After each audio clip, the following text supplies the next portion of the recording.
Some tips we use or things we found effective when hiring and retaining engineers are, I think it starts with interview and also your job listing, making sure that things are obviously going to be interesting to whoever you're trying to target and hire is pretty key. And then when you interview them, one of the rules we have is treating people properly. So a short version is once you get past the very first part of the interview, we make the person aware of the entire interview process and the time commit they can expect from every stage and what kind of details we'll give them at every stage.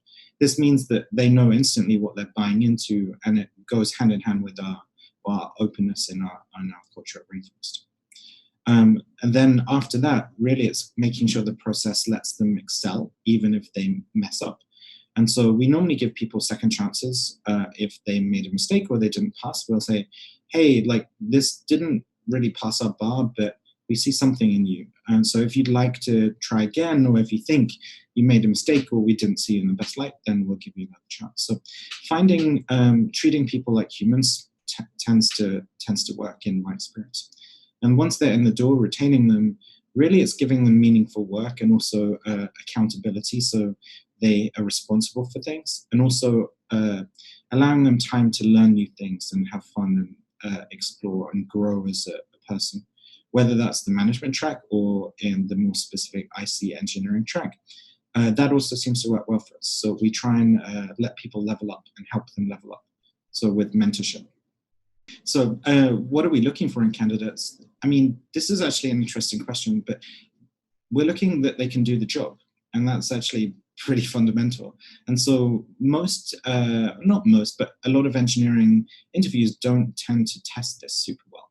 And so one of the things that we do is check that they can program. So we'll ask them to choose a side project of theirs and pre-choose a feature or bug to fix in it, and then to do it in front of us. And we'll pair with them and see how they interact. But by doing that, it's less pressure for them because they get to choose exactly what they're doing on what project, whether it's theirs or open source. And then also, if they're smart, they can prepare for it. But even so, we get to see what editor they use, how they test, whether they commit, what their environment looks like, and how experienced they are with it. And so depending on the experience level we require, we can use that as a bar. Once we get past that, we generally will give people a fixed set of work to do that's real product work. So we'll predefine that with them, and then basically help them do that as if they were part of the team. And so that way they get to see what work they would be doing day to day, but we also get to see how they interact with the team and whether they're good at doing that actual work.